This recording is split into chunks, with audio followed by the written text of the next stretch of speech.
السلام علیکم۔ کتاب سوچئے اور دولت کمائیے یعنی think and grow rich by Napoleon Hill. چھٹا باب تخیل۔ ذہن کا کارخانہ حصول دولت کی جانب پانچواں قدم۔ تخیل ایک کارخانہ ہے، یہاں انسان کی ساری تجاویز تخلیق اور مکمل ہوتی ہیں۔ انسان کی خواہش یا عزم کو ذہن کی تخلیقی قابلیت نئی شکل و صورت اور قوت عمل عطا کرتی ہے۔ انسان جس چیز کو سوچ سکتا ہے وہ پیدا بھی کر سکتا ہے۔ تہذیب و تمدن کا کوئی دور ایسا نہیں گزرا جس میں جدت تخیل کی ترقی کے لیے اتنے مواقع ہوں جتنے آج ممکن ہیں۔ اس کی وجہ ہمارے زمانہ کے تغیر پذیر ہونے کی صورتحال ہے۔ ہر قدم پر ہم ایسے واقعات سے دوچار ہوتے ہیں جن سے تخیل کے لیے نئے مواقع مل سکتے ہیں۔ گزشتہ 50 سال میں انسان نے قدرت کی جتنی الڑ قوتوں کو قوانین کے نظم و ضبط میں جکڑ دیا، وہ اس سے پہلے کی ساری تحریک انسانی کے جملہ کارناموں سے بڑھ کر ہے۔ انسان نے فضا اور کرہ ہوائی کو زیر نگیں کر لیا، چنانچہ آج اس کی پرواز کے مقابلے میں تیز ترین رفتار والے پرندے پیچھے رہ جاتے ہیں۔ اس نے ساری کائنات کے اسیر یا ایتھر کو اپنے قبضے میں لے لیا، جس کے ذریعے ایک جگہ سے دوسری جگہ تک خبر رسانی میں ایسی سرعت پیدا ہو گئی ہے کہ اس کا اندازہ مشکل ہے۔ کروڑوں میل دور رہ کر انسان نے صرف وسعت تخیل کی مدد سے ہی نہ صرف سورج کا وزن معلوم کر لیا بلکہ یہ بھی بتایا کہ سورج میں کون کون سے عناصر کس تناسب میں موجود ہیں اور ان کی موجودہ حیت کیا ہے۔ اس نے اس کا بھی انکشاف کیا کہ انسانی دماغ خیالات کے ارتعاشات بھیجنے اور وصول کرنے کا ایک آلہ ہے، اور اب وہ اس آلے کے دوسرے استعمال پر غور کر رہا ہے۔ اس نے باپ اور برقی قوت سے چلنے والی سواریوں کی رفتار 300 میل فی گھنٹہ کی رفتار سے بڑھا دیا۔ انسان کو اب تک صرف یہ معلوم ہوا کہ اس کے پاس تخیل ہے، اور وہ اس تخیل کو صرف معمولی چیزوں کو عملی جامہ پہنایا ہے۔ پیچیدہ اور وسیع تخیل کے نکات کو روبہ عمل لانا فی الوقت ممکن نہیں۔ انسان کی یہ دشواری اس کے تخیل کی ایک حد تک حد بندی کرتی ہے۔ اگر یہ حد بندی نہ ہو تو نہ جانے فراوانی تخیل اسے کہاں سے کہاں پہنچا دے۔ تخیل کی دو شکلیں۔ انسان کا تخیل قابلیت دو صورتیں اختیار کرتا ہے، ایک کو ہم ترکیبی تخیل کہہ سکتے ہیں اور دوسرے کو تخلیقی تخیل۔ ترکیبی تخیل۔ اس قابلیت کی وجہ سے انسان پرانے خیالات، جذبات اور تجاویز کو نئی صورتوں میں ترتیب دیتا ہے۔ یہ قابلیت جدید خیال پیدا نہیں کرتی بلکہ تجزیہ تعلیم مشاہدہ پر اس کی کارکردگی کا دارومدار ہوتا ہے۔ یہ وہ قوت ہے جسے عام طور پر موجد استعمال کرتے ہیں، لیکن غیر معمولی ذہنیت اور فراست کے مالک کے لیے جب ترکیبی تخیل سے کوئی مسئلہ حل نہ ہو تو اسے تخلیقی تخیل سے مدد لینی پڑتی ہے۔ تخلیقی تخیل۔ اس قابلیت کی وجہ سے انسان کا محدود دماغ خالق حقیقی کی لامحدود فراست سے منسلک ہو جاتا ہے۔ یہ وہ قابلیت ہے جس سے انسان وجدان اور الہام سے دوچار ہوتا ہے۔ اسی قابلیت کی وجہ سے دوسرے ہر قسم کے بنیادی اور نئے خیالات انسان کو حاصل ہوتے ہیں۔ اسی قابلیت کی وجہ سے دوسرے انسانوں کے تخلیقی ارتعاشات ہمارے دماغوں میں داخل ہوتے ہیں۔ اسی قابلیت کے صحیح استعمال سے ایک انسان دوسرے انسان کے تحت الشعور پر اثر انداز ہو سکتا ہے۔ تخلیقی تخیل کا عمل۔ تخلیقی تخیل خود بخود اس طریقے پر عمل کرتا ہے جس کا ذکر آئندہ صفات میں کیا گیا ہے۔ یہ قابلیت اس وقت حرکت میں آتی ہے جب انسانی دماغ کسی طاقتور جذبہ عزم و خواہش کے ارتعاشات سے متاثر ہوتا ہے۔ تخلیقی قابلیت کو آپ جس قدر استعمال کریں گے اور ترقی دیں گے، اسی حد تک وہ عزم و خواہش کے جذبات سے پیدا کرنے والے ارتعاشات سے متاثر ہوتا جائے گا۔ جیسے جیسے آپ ان اصولوں کو سمجھتے جائیں، آپ اس کو ذہن نشین رکھیں کہ کس طرح عزم کو روپیہ یا دولت میں بدلنے کی ساری کہانی ایک لفظ یا جملے میں بیان نہیں کی جا سکتی۔ یہ کہانی اس وقت پوری ہوگی جب کوئی شخص ان اصولوں کو پورا سمجھ لے اور ان پر عمل پیرا ہو جائے۔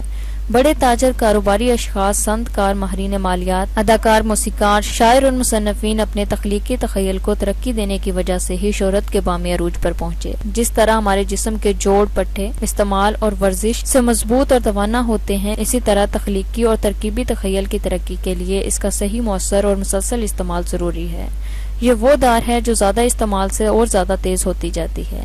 خواہش یا عزم ایک خیال ہے، یہ غیر مادی اور تصوری ہے۔ یہ اس وقت تک مموم اور مبہم رہتا ہے جب تک اسے طبیعی یا مادی معاون میں بدل نہ دیا جائے۔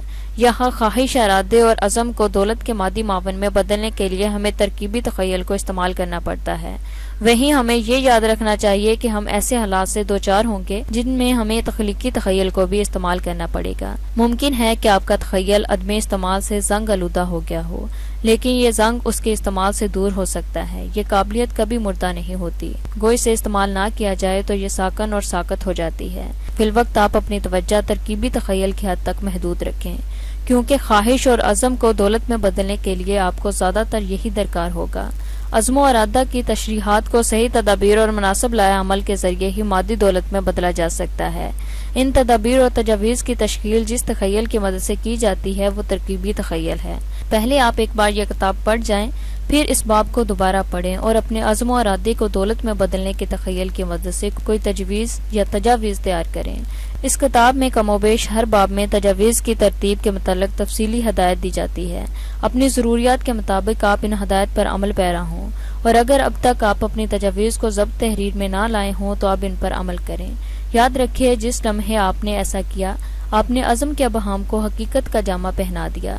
ابھی آپ نے جو جملہ پڑھا اسے دہرائیے، اسے بآواز بلند پڑھیے، اور یہ بھی سوچتے جائیں کہ جس وقت اور جس گھڑی آپ نے اپنی تجاویز کو ضبط تحریر میں لے آئے تو آپ نے عزم حصول کو دولت میں منتقل کرنے کی سمت قدم کامیابی سے اٹھا لیا۔ ہم اور آپ جس زمین پر رہتے اور بستے ہیں وہ متعدد ارتقائی منازل سے گزر کر موجودہ شکل میں پہنچے، جس میں انتہائی باریک زراعت موجود ہیں جن کو ہماری آنکھ یا معمولی خوردبینیں نہیں دیکھ سکتی۔ مزید برآں ہم اور آپ جن خلیوں اور ذرات سے بنے ہیں وہ توانائی کے غیر مادی اجزاء سے مرکب ہیں۔ جب ایسے مبہم اور غیر مادی اجزاء سے دنیا اور کائنات عالم وجود میں آ سکتے ہیں تو ہمارے عزم و ارادے کو جو تخیل کی پیداوار ہیں دولت کی حقیقت میں بدلنا ناممکن نہیں۔ توانائی خیال، خواہش، عزم یا ارادہ ایک تہیج خیال ہے۔ تہیج خیال ہی اصل میں توانائی کی ایک شکل ہے۔ جس طرح خدا تعالیٰ نے کائنات کی تخلیق کی، اسی طرح جب ہم خیال سے جو توانائی کی ایک شکل ہے حصول دولت کے عزم کو دولت میں تبدیل کرتے ہیں تو ایک چھوٹی سی تخلیق کرتے ہیں، اور انہی اجزاء کو اس کی تشکیل میں استعمال کرتے ہیں جو تکوین کائنات میں خالق باری نے استعمال کیے ہیں، یعنی توانائی۔ اس وقت تک سائنس نے جس قدر ترقی کی ہے اس کی روح سے یہ کہا جا سکتا ہے کہ کائنات مادہ اور توانائی سے بنی ہے۔ حالیہ تحقیقات نے اس سے آگے اور ایک قدم بڑھایا ہے۔ سائنسدانوں کا دعویٰ ہے کہ مادہ بھی توانائی کی ہی ایک شکل ہے۔ مادہ توانائی اور توانائی مادہ میں بدل سکتے ہیں۔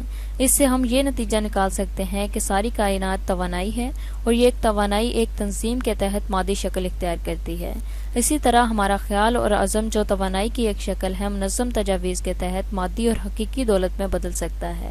اس بیان سے ظاہر ہوگا کہ ہماری یہ کوششیں قوانین قدرت کے خلاف بھی نہیں بلکہ ان کے استعمال پر موقوف ہیں۔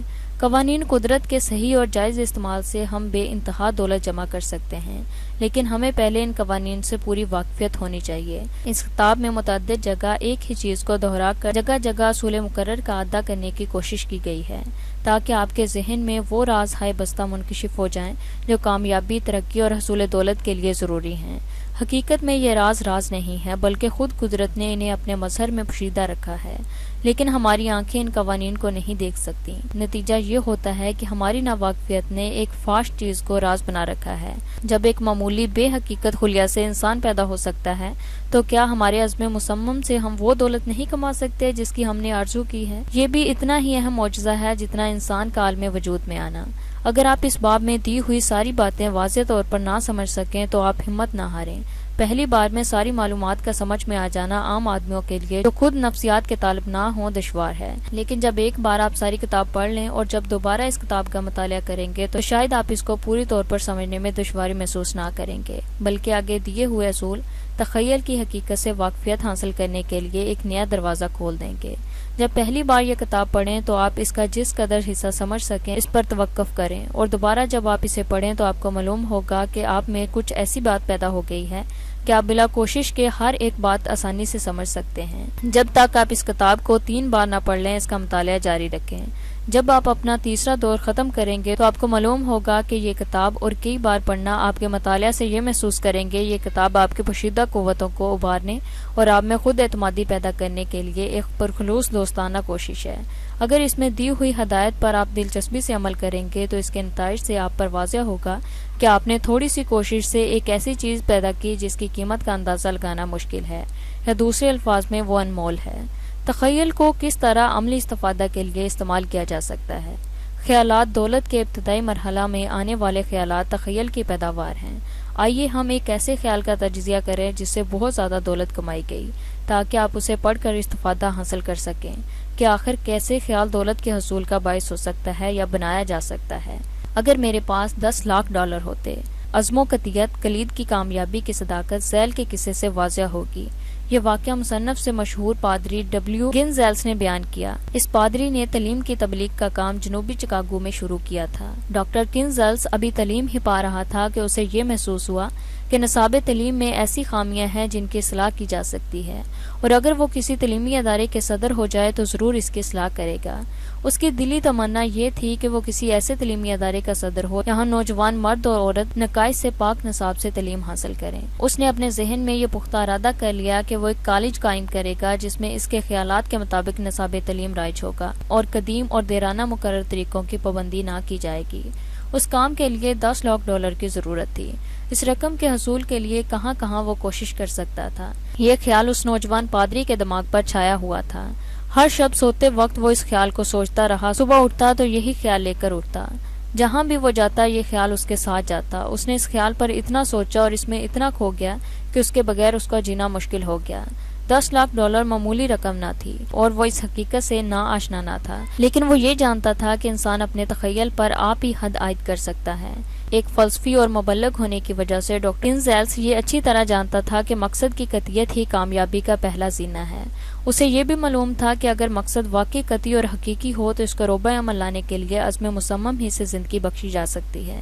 وہ ان تمام حقیقتوں سے واقف تھا، لیکن یہ نہ جانتا تھا کہ ان $10 لاکھ کے لیے اسے کہاں کہاں کوشش کرنی چاہیے۔ ان حالات کا لازمی اور فطری نتیجہ یہ ہو سکتا تھا کہ وہ اپنے خیال کو ترک کر دے۔ گو میرا خیال اس میں شک نہیں بہت اچھا ہے، لیکن چونکہ میرے پاس اتنی دولت نہیں کہ میں اپنے خیال کو روبہ عمل لا سکوں۔ اکثر لوگ جن کے پیش نظر کوئی مسئلہ ہوتا ہے وہ یہی کہتے اور خاموش رہتے ہیں، لیکن ڈاکٹر گنزیلس نے یہ نہیں کہا، بلکہ ایسے وقت میں اس نے کیا کیا اور کیا کہا، آپ اس کے الفاظ میں اسے سنیں۔ ہفتے کا دن تھا اور میں دوپہر کو اپنے کمرے میں بیٹھا سوچ رہا تھا کہ میرے پروگرام کی تکمیل کے لیے رقم کہاں سے حاصل کی جا سکتی ہے۔ 2 سال سے اس نے صرف اس خیال پر مغز کھپایا تھا، لیکن سوائے سوچنے کے عمل کے اور کسی جانب ایک قدم بھی نہ اٹھایا۔ اب عمل کا وقت آ چکا تھا۔ اس وقت میں نے عہد کیا کہ میں $10 لاکھ کی یہ رقم ایک ہفتے کے اندر حاصل کر کے رہوں گا، لیکن کس طرح؟ مجھے اس سے کوئی سروکار نہ تھا۔ اہم چیز میرا یہ تصفیہ تھا کہ میں ایک مقررہ مدت میں یہ رقم حاصل کر لوں گا۔ یہاں میں یہ بتا دوں کہ جس لمحے میں نے یہ طے کر لیا کہ میں ایک مقررہ مدت میں یہ رقم حاصل کر لوں گا، مجھ میں ایسا یقین پیدا ہو گیا کہ مجھے اپنی زندگی میں کبھی ایسا یقین نہ پیدا ہوا تھا۔ مجھے اپنا دل یہ کہتا ہوا سنائی دیا کہ تو نے پہلے ہی تصفیہ کیوں نہیں کیا؟ تیرے لیے یہ رقم ہمیشہ تیار تھی۔ اب جلد از جلد واقعات رونما ہونے لگے۔ میں نے اخباروں کے نمائندوں کو طلب کیا اور انہیں بتلایا کہ میں دوسرے روز یعنی اتوار کو اپنے چرچ میں اگر میرے پاس $10 لاکھ ہوتے کے موضوع پر تقریر کروں گا۔ میں اس تشہیر سے یہ چاہتا تھا کہ زیادہ سے زیادہ تعداد میں لوگ تقریر سننے آئیں۔ اس کے بعد میں نے تقریر کی تیاری شروع کی، جس کے لیے مجھے زیادہ محنت نہ کرنی پڑی، کیونکہ گزشتہ 2 سال سے میرے دل و دماغ میں یہ خیال بسا ہوا تھا۔ آدھی رات سے کچھ قبل میں نے اپنی تقریر تیار کر لی اور اس کے بعد اطمینان سے اسی خیال کو لیے ہوئے سو گیا کہ میرے پاس $10 لاکھ کی رقم موجود ہے، جو مجھے اپنے مقصد کے پورا کرنے کے لیے درکار تھی اور جس کے حاصل کرنے کا میں نے گزشتہ دوپہر ہی کو تہیہ کر لیا تھا۔ دوسری صبح غسل کرنے کے بعد میں نے اپنی تقریر پڑھی، پھر بارگاہ رب العزت میں دست بدعا ہوا کہ خدا میری اس تقریر میں اتنا اثر پیدا کر دے کہ ہر کوئی آدمی مجھے اس رقم کے دینے کے لیے تیار ہو جائے تاکہ میں اپنی دیرانہ تمنا پوری کر سکوں۔ جب میں اللہ پاک سے دعا مانگ رہا تھا، میرے دل کو یقین واثق تھا کہ رقم مجھے حاصل ہوگی۔ میں اس وقت اس قدر خوش اور عجلت میں تھا کہ چرچ جاتے ہوئے اپنی تقریر ساتھ لے جانا بھول گیا، اور اس وقت تک مجھے اس غلطی کا احساس نہیں ہوا جب تک میں تقریر کے لیے کھڑا نہ ہو گیا۔ اب وقت کہاں تھا کہ میں اپنی تقریر کا نوٹ لانے واپس اپنے مکان پر جاتا، اور غالباً یہ خدا کی مہربانی تھی مجھے اس کا موقع نہ ملا، کیونکہ جس مواد کی تقریر کے لیے مجھے ضرورت تھی وہ میرے تحت الشعور میں موجود تھا۔ اس دوران تقریر میرا تحت الشعور مجھے الفاظ، جملے اور خیالات فراہم کر رہا تھا۔ تقریر کے شروع ہونے کے بعد میں نے اس دیرانہ خواب کے متعلق سب کچھ کہہ دیا جو میں 2 سال سے سوچتا رہا تھا۔ میری آنکھیں بند تھیں، میں سامعین سے مخاطب تھا، لیکن یہ محسوس کر رہا تھا کہ میں بارگاہ رب العزت میں ہوں۔ میں نے کہا اگر میرے پاس اس وقت $10 لاکھ ہوتے تو میں کیا کر سکتا تھا۔ میں نے ان تجاویز کی تفصیل بتائی جو میں نے ایک تعلیمی ادارے کے قیام کے سلسلے میں روبہ عمل لانا چاہتا تھا۔ یہ ادارہ ایسا ہوگا جہاں نظری تعلیم کے بجائے عملی تعلیم دی جائے گی۔ یہاں لڑکے لڑکیاں علم کو عمل کے ساتھ اور علم کو عملی استعمال کے طریقوں کے ساتھ حاصل کر کے اپنے ذہن و دماغ کو ترقی دے سکیں گے۔ جب میں تقریر ختم کر چکا تو تیسری صف میں سے ایک شخص اٹھ کھڑا ہوا۔ جس مقام پر میں کھڑا تقریر کر رہا تھا وہاں پہنچا۔ میں حیران تھا کہ وہ کیا کرنا چاہتا تھا۔ وہ میرے قریب آیا اور آہستہ سے کہنے لگا، محترم دوست، مجھے یقین ہے کہ آپ کو وہ رقم ملے جس کا آپ نے ذکر کیا ہے۔ اب وہ سب کچھ کر دکھائیں گے جس کا آپ نے اپنی تقریر میں ذکر کیا ہے۔ آپ کل صبح میرے دفتر تشریف لائیں، میں $10 لاکھ کی رقم آپ کے حوالے کر دوں گا۔ میرا نام ڈی آرمر ہے۔ نوجوان ڈاکٹر گنزیلس دوسری صبح ڈی آرمر کے دفتر پہنچا۔ اسے $10 لاکھ کا چیک مل گیا۔ اس رقم سے اس نے armour institute of technology armour کا ادارہ سند قائم کیا۔ 10 لاکھ کی رقم اتنی کثیر ہوتی ہے کہ اکثر مبلغین نے زندگی بھر کبھی نہ دیکھی ہوگی اور نہ کبھی خواب میں ہی اس کے حصول کی کوئی توقع رکھتے ہوں گے۔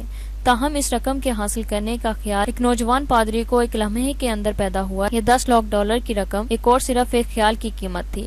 اس خیال کے پیچھے عزم مصمم تھا جس کی گنزیلس 2 سال میں اپنے ذہن میں پرورش کر رہا تھا۔ اس اہم واقعہ پر غور کیجیے۔ ڈاکٹر گنزیلس نے اپنی مطلوبہ رقم اس کے حاصل کرنے کا تہیہ کیا اور ایک مناسب تجویز پر عمل کرنے کا فیصلہ کیا اور 36 گھنٹے کے اندر اندر اپنی مطلوبہ رقم حاصل کر لی۔ 2 سال تک گنزیلس صرف رقم کے بارے میں سوچتا رہا، لیکن اس کے حصول کے بارے میں اس نے اس مدت میں کوئی عملی قدم نہ اٹھایا۔ جب تک خیال کو عملی اقدام کے ساتھ نہ ملایا جائے، یقینی کامیابی نہیں ہوتی۔ اکثر لوگ سوچتے رہتے ہیں کہ انہیں رقم مل جائے، لیکن گنزیلس کے اس خاص ہفتے کے فیصلے میں خصوصیت تھی جس کی وجہ سے اس نے ابہام اور عدم یقین کو ایک طرف ہٹا کر قطعی طور پر ایک ہفتہ کے اندر رقم حاصل کرنے کا تہیہ کیا اور وہ اس میں کامیاب ہوا۔ ایسا معلوم ہوتا ہے کہ جو آدمی یہ جانتا ہے کہ اسے کیا چاہیے اور وہ یہ طے کر لیتا ہے کہ جو وہ چاہتا ہے اسے حاصل کر کے رہے گا، تو خدا خود اس کا مددگار بن جاتا ہے۔ علاوہ ازیں جس اصول پر ڈاکٹر گنزیلس نے عمل کیا وہ آج بھی زندہ سلامت موجود ہے۔ آپ بھی اس پر عمل کر سکتے ہیں۔ آج بھی یہ اصول اور یہ قانون اسی طرح قابل عمل ہے جس طرح اس نوجوان مبلغ کے زمانے میں تھا۔ اس کتاب میں اس قانون کو 13 مراحل میں سمجھانے کی کوشش کی گئی ہے تاکہ اس کے استعمال میں ہر شخص کو سہولت ہو۔ آپ نے مندرجہ بالا مثال میں مشاہدہ کیا ہوگا کہ ڈاکٹر گنزیلس میں ایک بات قابل غور تھی۔ وہ یہ جانتا تھا کہ خیالات اگر قطعیت مقصد رکھتے ہوں اور ان کے حصول کے لیے موضوع اور مناسب لائحہ عمل اور صحیح تجاویز پر عمل کیا جائے تو انہیں دولت میں بدلا جا سکتا ہے۔ اگر آپ ان لوگوں میں سے ہیں جو یہ سمجھتے ہیں کہ صرف سخت محنت اور دیانتداری ہی سے دولت پیدا کی جا سکتی ہے، تو آپ اس خیال کو ذہن سے بالکل نکال دیں۔ یہ درست نہیں ہے۔ جب دولت آنے لگتی ہے تو وہ محنت اور مشقت کی وجہ سے نہیں آتی، بلکہ اسی وقت حاصل ہوتی ہے جب آپ اسے چاہتے ہیں اور اس کو حاصل کرنے کے لیے خاص تجاویز اور لائحہ عمل پر عمل پیرا ہوتے ہیں۔ صرف قسمت یا موقع سے رقم حاصل نہیں ملتی۔ خیال کے بڑے دام ہیں۔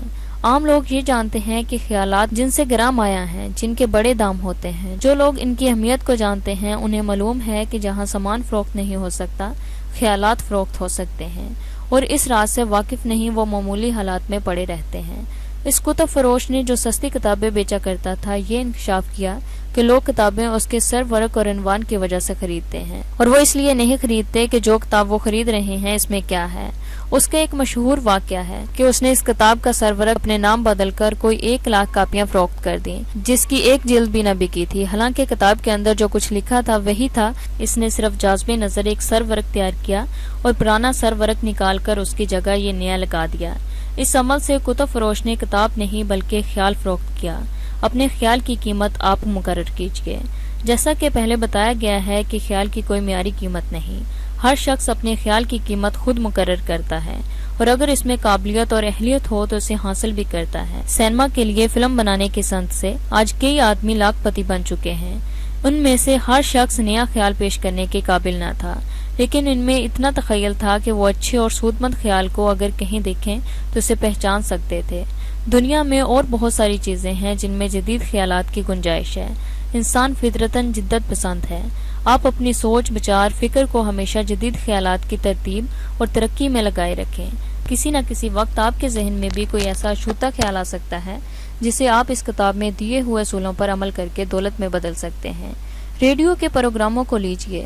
اس میں ندرت خیال رکھنے والے لوگوں کے لیے ان گنت مواقع ہیں۔ ایک ہی قسم کے پروگرام سنتے سنتے لوگ اکتا جاتے ہیں۔ اگر پرانے خیال نئے سانچے میں ڈال کر دلچسپ رائے میں پیش کیا جائے تو ریڈیو پروگراموں میں عوام کی دلچسپی بڑھتی جائے گی۔ آپ نے دیکھا ہوگا کہ ریڈیو پروگراموں میں عام طور پر دلچسپی کم ہوتی جا رہی ہے، اس کی وجہ یہ نہیں کہ چیزیں بدل گئی ہیں، پروگرام وہی رہتا ہے، لوگ وہی رہتے ہیں، لیکن عوام ایک ہی قسم کے خیالات کو بار بار سن کر تنگ آ جاتے ہیں۔ وہ چاہتے ہیں کہ ہمارے لیے اکتاہٹ پیدا کرنے سے پہلے دوسرا دلچسپ انداز پیدا کیا جائے۔ اسی ریڈیو کے مضمون پر آپ غور کریں تو آپ کو معلوم ہوگا کہ اس کے ذریعے لوگوں کو مسرور کرنے، ان کی شامیں دلچسپ اور رنگین بنانے کے لیے پروگرام اور فیچر جو بھی چاہیں وہ نئے انداز کے چاہیں، اور جیسے جیسے زمانہ بدلتا جائے گا ان جدید پروگراموں کی امنگ بھی بڑھتی جائے گی۔ ریڈیو سے تشہیر کا طریقہ رائج ہو گیا ہے۔ اس کی ترقی اور کامیابی جدت پسند حسن کاروں کے خیالات پر ہی منحصر ہے۔ ہو سکتا ہے کہ آپ کا کوئی خیال سارے ریڈیو کے پروگراموں کو بالکل ہی بدل دے۔ آج ریڈیو بھی اس مقام پر ہے جس مقام پر آج سے چند سال پہلے فلم سازی کی صنعت تھی۔ اس میں بھی ترقی کے اتنے ہی امکانات پوشیدہ ہیں۔ جس طرح ہر شخص کا میدان عمل جدا ہوتا ہے، اس کا میدان تخیل بھی الگ ہوتا ہے۔ ریڈیو کے بارے میں اوپر جو کچھ لکھا گیا ہے، اس سے آپ کے ذہن کے کارخانوں میں اگر کوئی غیر معمولی ہلچل پیدا نہ ہوئی ہو تو آپ اسے بھول جائیں۔ ممکن ہے کہ آپ کسی اور میدان کے لیے بنائے گئے ہوں، ریڈیو کے بارے میں آپ کوئی چیز نہ سوچ سکتے ہوں، لیکن اس تحریر کے پڑھنے کے بعد یہ ضروری ہے کہ آپ کے ذہن میں اس کے مماثل 20 دوسرے خیالات پیدا ہوئے ہوں گے۔ ان میں سے آپ ہر ایک کا امتحان کریں، ہر ایک کو جانچیں۔ کوئی نہ کوئی خیال ان میں ایسا ہوگا جن پر آپ عمل کا تازیانہ لگا کر شاہراہ کامیابی پر آپ اپنے آپ کو سر پر دوڑا سکتے ہیں۔ اسی طرح آپ کا خیال دولت میں بدل سکتا ہے۔ اگر آپ کے دل میں ریڈیو کے پروگراموں میں جدت ترازی کا کوئی خیال پیدا نہ ہوا ہو تو آپ نا امید نہ ہوں۔ یہ ضروری نہیں کہ ہر میدان میں آپ جدید خیالات پیدا کر سکیں۔ جس طرح ہر شخص کا میدان عمل جدا ہوتا ہے، اسی طرح ہر شخص کا میدان تخیل بھی الگ ہوتا ہے، لیکن یہ اصول ہمیشہ درست ہوگا کہ خیالات جہاں اور جس میدان کے ہوں گے، سچے ارادے، مستقل عزم اور قطعیت کے ساتھ ساتھ مقررہ لاہ عمل پر عمل پیرا ہونے سے آپ کو ہمیشہ کامیابی کی طرف لے جائیں گے اور دولت خود بخود آپ کی طرف کھینچی چلی آئے گی۔ جہاں بھی کثیر دولت جمع ہوتی ہے اس کی تاریخ دیکھیں تو آپ کو معلوم ہوگا کہ جب کبھی خیال کا موجد اور خیال کا خریدار ایک ہو جائے تو حقیقت میں ہن برسا ہے۔ کرنگی فولاد کی صنعت کے مشہور شخصیت تھا، لیکن عملاً وہ نہ تو یہ جانتا تھا کہ فولاد کے اجزاء کیا ہیں اور وہ کس طرح بنایا جاتا ہے، لیکن اس کو خیال آیا کہ فولاد کی دنیا کو بہت زیادہ ضرورت ہے اور اگر اس صنعت کو ترقی کی طرف لے جائے تو لا انتہا دولت کمائی جا سکتی ہے۔ چنانچہ اس لیے اس نے اپنے اطراف ماہر کیمیا دانوں اور فولاد کی صنعت سے واقف لوگوں کا ایک جمکٹا قائم کر لیا جو جدید خیالات فروخت کرتے تھے۔ کرنگی کا دولت پیدا کرنے کا عزم ان خیالات کو عملی جامہ پہناتا تھا جس سے اس نے اس قدر کثیر دولت کمائی جس کا اندازہ مشکل ہے۔ مواقع کا انتظار۔ ہزاروں آدمی اچھے مواقع کے منتظر رہتے ہیں تاکہ مناسب وقت پر وہ اپنی زندگی شروع کریں، لیکن انتظار ہمیشہ نتیجہ خیز نہیں ہوتا۔ یہ بہتر ضرور ہے کہ زندگی کی ابتدا کچھ بلند مقام سے کی جائے، لیکن اس کے لیے قسمت اور مواقع پر آس لگائے بیٹھے رہنا قطعاً مناسب نہیں۔ جب تک آپ ارادہ نہ کریں آپ کو نئے خیالات نہیں آ سکتے، جب تک آپ عمل نہ کریں ان خیالات سے استفادہ نہیں کر سکتے، اور جب تک خیالات نہ ہوں آپ مواقع سے فائدہ نہیں اٹھا سکتے۔ تخیل ذہن سے زیادہ طاقتور ہے۔ تخیل اس ذہن سے زیادہ طاقتور ہے جس میں وہ پیدا ہوتا ہے۔ ذہن انسان کے ساتھ مر جاتا ہے لیکن خیال رہتی دنیا تک قائم رہتا ہے۔ پہلے ہم تخیل کی پرورش کرتے ہیں لیکن بہت جلد یہی تخیل ترقی کر کے ہمارا رہبر و رہنما بن جاتا ہے۔ ذہن کو جدید خیالات کی پیداوار کے لیے تیار کرنا ہمارا کام ہے تاکہ خیالات جب پیدا ہوں تو ہماری زندگیوں کے دائرے تبدیل ہو جائیں اور ہمارا بہاؤ ترقی کی جانب تیز تر ہوتا جائے، ہم کامیاب ہوں اور دولت کمائیں۔ یہاں یہ بات نہ بھولیے کہ صرف خیالات ہی سب کچھ نہیں، ایک انسان برسوں جدید خیالات سوچ سکتا ہے اور انہیں اپنے ذہن میں محفوظ رکھا جا سکتا ہے بنسبت اس کے کہ کسی دوسرے انسان کے ذہن میں ایک ہی خیال آتا ہے اور وہ اس پر عمل کرتا ہے، اور دونوں میں پہلا دولت سے محروم رہے گا اور دوسرا دولت مند ہو جائے گا۔ اس سے ظاہر ہوتا ہے کہ خیال دولت میں بدل سکتا ہے بشرط یہ کہ اس کو عملی صورت دی جائے۔ یہاں خیال اور عمل کا امتزاج ہوگا وہاں کامیابی یقینی ہوگی۔ کامیابی کسی کے سامنے جواب دہ نہیں، کامیابی کسی کے سامنے جواب دہ نہیں، ناکامی کے داغ معذرت سے نہیں مٹتے۔ شکریہ۔